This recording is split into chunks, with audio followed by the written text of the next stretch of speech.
ایک شخص نے چڑیا پکڑنے کے لیے جال بچھایا۔ اتفاق سے ایک چڑیا اس میں پھنس گئی اور شکاری نے اسے پکڑ لیا۔ چڑیا نے اس سے کہا کہ اے انسان، تم نے کئی ہرن، بکرے اور مرغ وغیرہ کھائے ہیں، ان چیزوں کے مقابلے میں میری کیا حیثیت ہے؟ ذرا سا گوشت میرے جسم میں ہے، اس سے تمہارا کیا بنے گا؟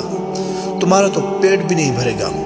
لیکن اگر تم مجھے آزاد کر دو تو میں تمہیں 3 نصیحتیں کروں گی جن پر عمل کرنا تمہارے لیے بہت مفید ہوگا۔ ان میں سے ایک نصیحت تو میں ابھی کروں گی، جبکہ دوسری اس وقت جب تم مجھے چھوڑ دو گے اور میں دیوار پر جا بیٹھوں گی۔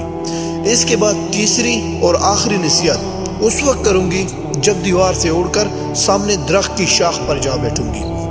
اس شخص کے دل میں تجسس پیدا ہوا کہ نہ جانے چڑیا کیا فائدہ مند نصیحت کرے گی۔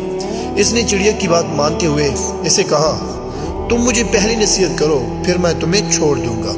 چنانچہ چڑیا نے کہا، میری پہلی نصیحت یہ ہے کہ جو بات کبھی نہیں ہو سکتی اس کا یقین مت کرنا۔ یہ سن کر اس آدمی نے چڑیا کو چھوڑ دیا اور وہ سامنے دیوار پر جا بیٹھی۔ پھر بولی، میری دوسری نصیحت یہ ہے کہ جو بات ہو جائے اس کا غم نہ کرنا۔ اور پھر کہنے لگی، اے بھلے انسان، تم نے مجھے چھوڑ کر بہت بڑی غلطی کی، کیونکہ میرے پیٹ میں پاؤ بھر کا انتہائی نایاب پتھر ہے۔ اگر تم مجھے ذبح کرتے اور میرے پیٹ سے اس موتی کو نکال لیتے تو اس کو فروخت کرنے سے تمہیں اس قدر دولت حاصل ہوتی کہ تمہاری آنے والی کئی نسلوں کے لیے کافی ہوتی اور تم بہت بڑے رئیس ہو جاتے۔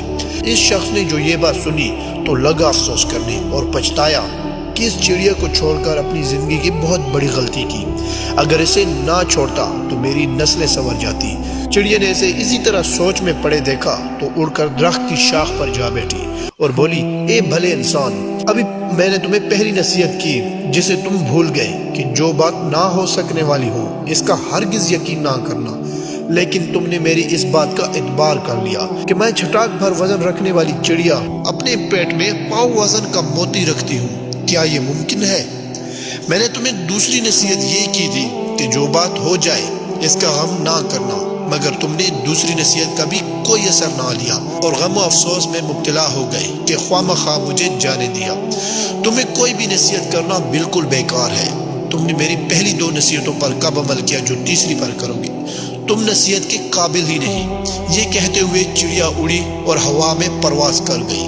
وہ شخص وہیں کھڑا چڑیا کی باتوں پر غور و فکر کرتے ہوئے سوچوں میں کھو گیا۔